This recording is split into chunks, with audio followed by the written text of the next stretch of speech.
Hey guys, welcome back to the channel, and today we're going to do a video about how much this car has cost me of the 12 months of ownership I've had it. I've owned this car for more than 12 months now, but I've done all like the calculations and adding up of how much each individual thing has cost me over the 12 months. So it may not be perfect, but so this is a rough guide how much you could expect to pay for a C63 for 12 months. So during these 12 months ownership, I've segregated into like 5 different categories. So I'll go through them as we go. So to kickstart things off, I'm gonna have to regretfully punch you in the stomach, because the first one we're going to talk about is road tax, and the road tax is an eye-watering £600. Yeah, we're starting with big numbers, and the big numbers could be a theme in this video, that's for sure. Obviously road tax is essential to drive on the public roads, so it isn't the highest band unfortunately, but that's the price you got to pay to drive one of these C63s in the road. So yeah, £600 for road tax, that's the first one. The second one we're going to talk about is insurance. It's completely potluck, I know, it's all relative to the individual. It can be like how old you are, how many nose claims you got, where you live. There's so many different factors, I can't go through all of them, I can't remember all of them, but there's so many different variables that it's kind of pointless me even explaining it, because mine could be completely different to yours. You could be paying thousands more, thousands less than me, depending on who you are and everything.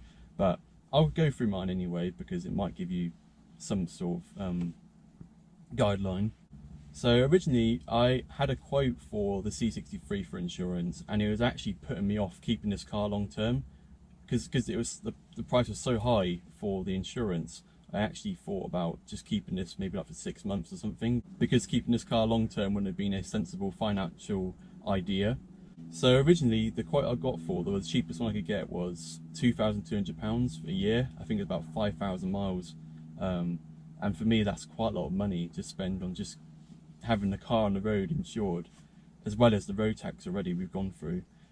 So I already had it in my mind that I wasn't going to keep this car long term, knowing that the insurance is £2,200.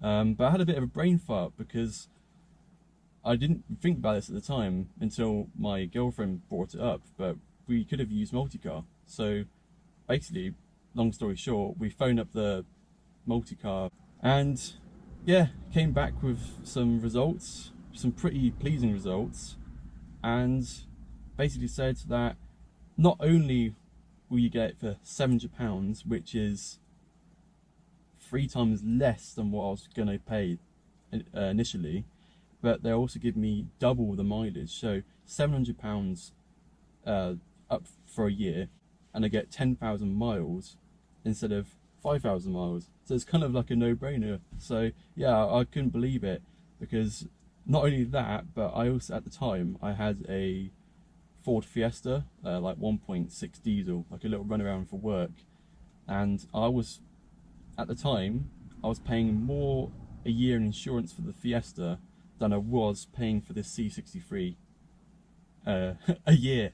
It's completely bonkers how insurance works. But yeah, if there's anything you can take away from this insurance advice, try multi-car. It saved me £1,500 just for a phone call, like a 10-minute phone call. I saved £1,500, and now I can probably keep this car very long term, because the financial side of it's not really a problem anymore. The next thing I want to talk about is Mot and servicing costs. You want to have this serviced every year, because it's a very, it's a high performance car. You want to look after it, right? So typically you can take it to Mercedes main dealer, but you will be paying a lot more, and some people don't recommend it because they've had bad experiences with it.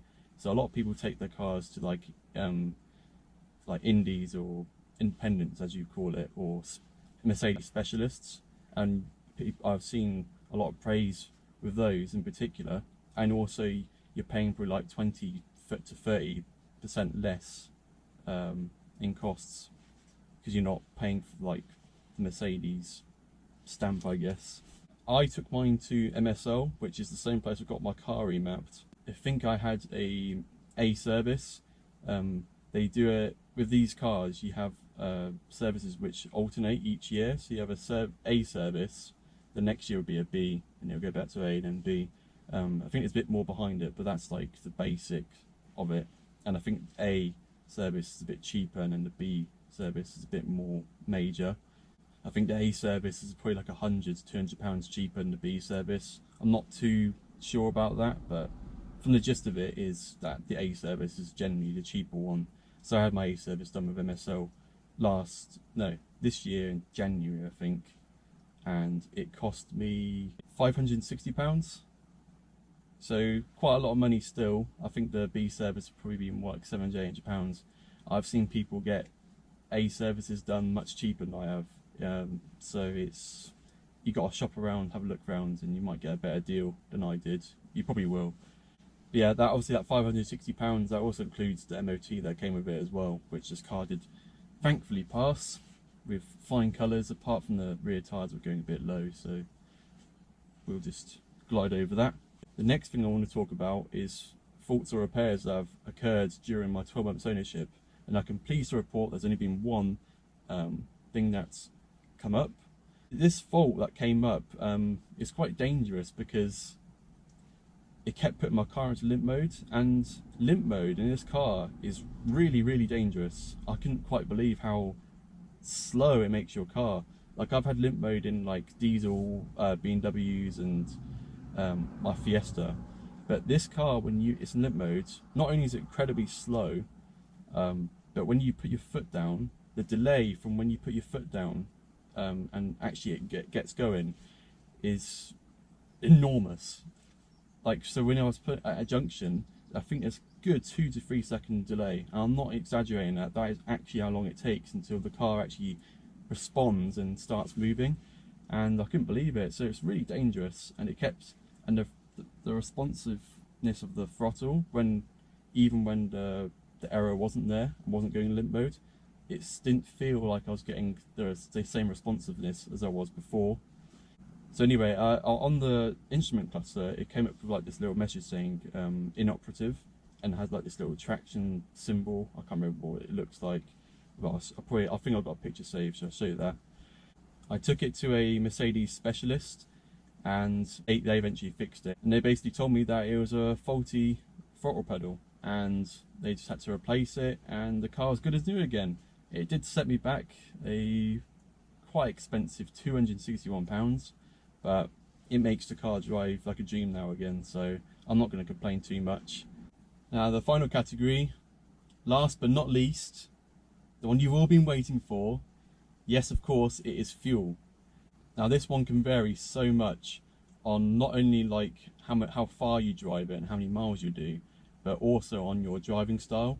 So be prepared to break the bank with this one, because fuel is a big expense of this car, depending on various factors. So I'm going to get into that and show you how much I've spent on fuel with this car. It might shock you, it may not. I guess we'll find out. So I've done like some digging in like my bank statements and all like the history of this car in terms of how much miles I've done, how many times I've filled up, and I've done all these calculations and basically got all this information and put it all together so I can give you I'll take it with a bit of pinch of salt. It might not be entirely accurate, but it's as close as I'm going to get in terms of how much I've spent with fuel, like how much distance and I've covered, what sort of MPG I've been averaging. So first of all, let's talk about how much it costs to fill this car up. So typically I don't let it go past a quarter of a tank, because when it's empty, I think that actually means it's empty. So I don't really go below a quarter of a tank. It costs around £65 to fill back up using Tesco 99 Momentum fuel. I don't have a Shell station anywhere near, so I can't fill anywhere else up. But that typically gets me about 150 to 200 miles, depending on how I drive it. I drive it typically on motorways, dual carriageways, B roads, not very often in town. So my MPG might be a bit higher compared to someone else's, but I do have fun with this car as well. So the MPG is very mixed in terms of what its driving life is like. But from my ownership and the several thousand miles I've done in this car, it says I've averaged 19.1 miles per gallon, which I don't think is that bad, considering the life it's had in terms of how times you put your foot down and how aggressive you drive this car. I think 19.1 miles per gallon isn't that bad. I think these cars get a bad name for bad fuel consumption. I know that this car is not meant to be worried about if you're going to buy it. You don't worry about fuel, do you? But maybe some of you guys might want to know how much you could expect from this car in terms of fuel consumption. So yeah, 19 miles per gallon, it's not too bad, it's not great, but you remember you got a fire breathing 6.2 litre V8 under the bonnet. So during my 12 months ownership, I have done 4,700 miles and I've filled it up 29 times. They're roughly accurate. Take it with a pinch of salt, but I've done all the research and all my expenses and mileage I've done, and that's just about as good as it's going to get. So that's how much I've driven it, and that's how many times I've filled it up. So how much have I spent on fuel during this 12 months? Well, the exact number is £1,719, which is a lot of money, especially because I've only done like 4,700 miles, but that is the reality of how much you could be paying to drive one of these, and that's not a lot of mileage at all. I don't know if that shocked any of you. Shocked me a little bit.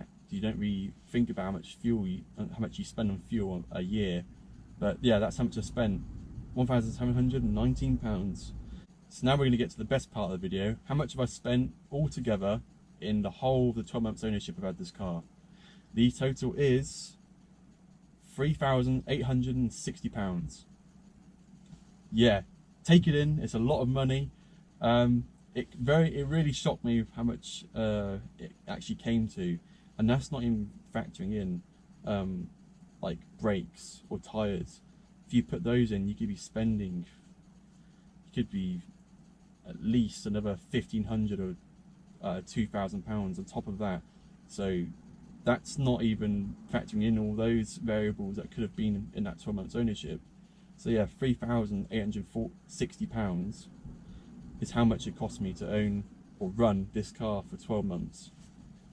So yeah, hopefully this video has helped you, give you some sort of light on how much ownership could cost for the C63. Obviously, I haven't driven this car that much. That's purely maybe just because of the pandemic that's happened over the last year. I haven't had a chance to drive it all that much. But yeah, 4,700 miles is still quite a lot of mileage for a car like this in a whole year. So hopefully this video has helped you determine whether you can afford to run one of these cars. I don't think they're that expensive, but there's a lot of variables that play a big factor into whether you can afford one or can't. Like I said earlier, like these cars on fuel, they're not as bad as you think. It depends on how you drive it. Like I was driving this down to London area the other day, and I got on like a 60-mile stretch. I got 28 miles per gallon. That's pretty good. That's really good for a car of this engine. I think that's really incredible. But obviously, when you want to drive it in a city, like where the guy I bought it off, he lived in London, got stuck in lots of traffic, and he was getting like 4 miles per gallon. So it really is how you drive it, where you drive it, and your style of driving. For me, 90 miles per gallon for several thousand miles, that's brilliant for me. And it's not as expensive as people may portray it as being. It's all down to your driving style. Hopefully this video has helped you. If you've got any questions or any queries about ownership or anything about C63, please do comment down below and I'll get to all of you in the comments, don't worry. Thank you very much for watching. Please do like and subscribe, and I'll see you in the future.